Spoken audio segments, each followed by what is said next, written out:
Greetings. This is me, Kyle, from inside my head. And today I want to go into the mentality of a narcissist.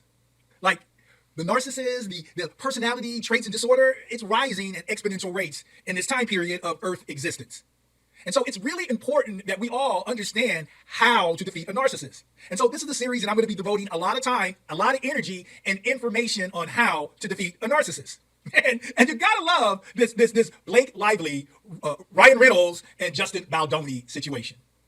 And so I know everybody's talking about the metadata and oh my God, Justin is kind of soft and he's really defining a new feminine, masculine persona. Yeah, I'll let you guys discuss all that.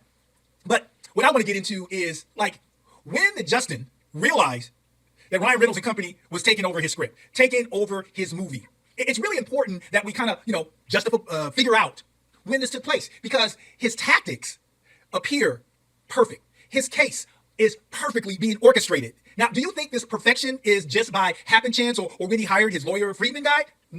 Some people, like me, give a 50-50 chance that Justin is not as soft as he appears. Okay, let's just go over the timeline a little bit. Okay, so he has Ryan Reynolds yells at Justin in a meeting at his penthouse with executives from Sony present. That happened in January of 2024. That's when principal photography was starting again after the strike ended. Now, would you get a red flag and kind of like, oh my God, this is what's taking place? Because the earlier that you accept, now as terrible as it could be, accept the fact that Ryan Reynolds is taking over your baby. Like in the creative world, this film is Justin's baby. It's almost important as a real child. He purchased the rights in 2019, 2020, so it's been on the table for about 5 years now. He's cultivated it. He's brought on the writer, the producer. He's put everything together, and now he's at the finish line. Like he's on the final 60 or 70 meters of a 400-meter race. Okay, so we already say that he had a yelling match, or Ryan's just berated him in public or in private public amongst your peers. That's pretty public. And now this is early January. So, that's a big telltale sign if you're going to realize that somebody is trying to take over my baby. Okay, so maybe it was when he's lost control of editing.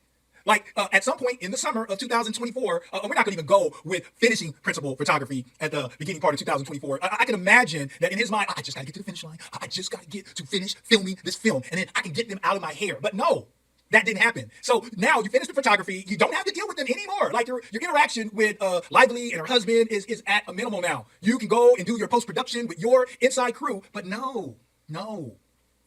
Lively threatened, or allegedly threatened, way back then in the summer that she was going to take this sexual harassment scenario to the press and ruin the momentum of the film. And Sony's like, no, allegedly. Sony's like, no, you can have anything that you want. So at that point in time, did Mr. Balboni say, hey, you know what? Ooh, they're taking over my baby. And it's important because if at that moment in the summer of 2024, you realize, you accept that this is what's taking place, then you are able to develop a course of action to retaliate. Somebody, and I don't know who the person was, okay? Somebody advised everyone to record everything. Somebody had a gut instinct and said, we need to record everything, because they were already being accused of things that weren't true. So we have to admit, he has hit a grand slam. And you might say, oh, he's a super, feminine, masculine type of guy. Oh, yeah, he's kind of soft. Oh, yeah, he let them abuse him. Oh, yeah, he was holding on to his baby too tight, and he was willing to withstand all the abuse that took place. Oh, let's not forget the abuse that took place August 6th. At his premiere, like, as he said, what did he say? The most happiest, supposedly should have been the most happiest day of his life, he was sent to the basement. Another humiliating tactic by Reynolds and his team, allegedly. So at that point, did you have your little, okay, let me understand here that they're taking over the film, or are you going to gaslight yourself? No, this is not really happening. Let me get to the finish line. But the finish line kept moving. See, when you realize, that's when you realize that, okay, this, whatever I'm fearing is true, because every time I think I'm going to get to a finish line and I can put them or that behind me, a new timeline, a new finish line just appears.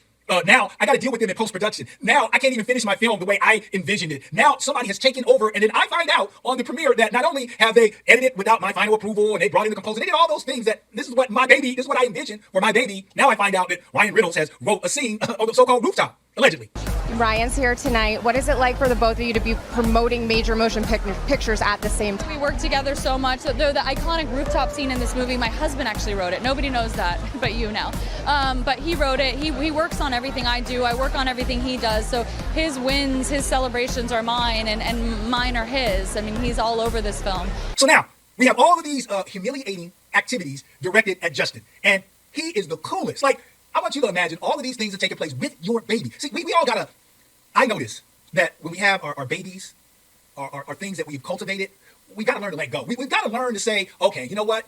My child has grown to a state of maturity that I have to be willing to let go. And in this case, your child, let them make their own mistakes and learn from what I have already taught them. And now when you have a creative baby, something that is as just as intimate to a creator, you also got to learn to say, hey, you know what? It's too much for me right now. Not getting up on your baby, but you got to keep your integrity about your baby. You got to say, you know what? No, I'm not going to go that far to deliver this baby. I'm done. I'm willing to let it go. You got to get there of willing to let it go and not be so attached to your baby. And trust, that's the key point. Trust that it always comes back to you, because it always does. I also think that it's a fascinating strategy that over the last 6 months until that Christmas Eve lawsuit, that Justin basically took the high road. He stayed silent while he was being pushed around, literally being pushed out of his own production and into the basement with his family and friends. He literally held off his PR team, even though Blake Lively doesn't want you to believe that, and just let it happen, trusting that at some point the truth would come out and that would prevail. And yeah, Ryan, Blake, and I was just so grateful that there's so many collective heads going in to try to make something so beautiful. Do you remember which scene? He wrote on a few scenes, I believe, and suggested a lot of things that made the movie better. I mean, the guy's a creative genius, and they work so well together. And yeah, I mean, look, everything she touches, she made better. He probably believed, rightfully so, considering what we know about Blake Lively now, that she would not be able to be silent. That she and her ego would hate so much that her reputation had been destroyed, that her actions had been exposed, that she would want to fight, that she would not be able to stand the fact that she had been run into the ground, and she would come back with some kind of fight, and then he would be ready to drop the hammer. When you are dealing with a narcissist, rule number one, the devil always plants the seeds to their destruction. Always. I learned that in the 10th grade when I was listening to Shakespeare's Macbeth. I love that story because every single time Macbeth would try to get out of some situation that was terrible for him or would have a negative outcome, he attempted to rectify it and do something, and all he did was plant or get himself deeper into trouble. It's like quicksand. The more you move, the faster you sink. And so this is exactly what Ryan Reynolds did to himself. Well, what else did we learn from the filing? Well, we learned that at the Deadpool after party, Ryan went and found a William Morris Endeavor. Now, that's the biggest agency. Everybody's under them. That's the one that Justin Baldoni got dropped from. And told that executive that they were working with a sexual predator, referring to Justin Baldoni. It says, Lively, Reynolds, and other members of the film cast attended the premiere for Deadpool and Wolverine. And just them having invited these people is basically, I view Ryan as like an infestation. Like, it's the only way I can say it. If he wants to go after you, he infests himself into every area of your life. And he did this Justin Baldoni. He's like, who are your friends? Okay. Who owns the production company? Who owns the next movie script? You allow the narcissist to continue on their tactics, in this case, constantly humiliating you. Could you deal with that humiliation knowing that in a couple of months that everything is going to work out in your favor? Could you be that strong?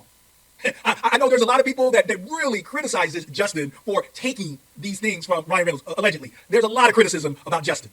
What I hear is an emasculated man who is probably not a harasser, but is a bootlicker, begging for his star to treat him well and let him participate in his own movie. By the way, his book in 2021 was called Man Enough, Undefining My Masculinity. And he did a whole podcast trying to undefine his masculinity. Justin, you succeeded. You're good. Could it be that Justin allowed himself to play this vulnerable, weak, feminist type of guy that can be ran over in order to allow the arrogance to truly foster in his favor? Like, there was an incredible amount of arrogance allegedly by Reynolds' team. But going back to what they said was mentioned at this party, at the after party, Wayfair was informed that Reynolds approached a senior executive at WME and expressed his deep disdain for Baldoni, going as far as to suggest that the agency is working with a sexual predator. Okay? Ryan, personally, and you can take this to the bank, I am telling you right now, this is a fact. This has been confirmed to me. He tried to get Justin Baldoni dropped from WME multiple times before they did, okay? The movie is a success. It grosses over $300 million worldwide. That's a lot of money post-COVID. It's a success.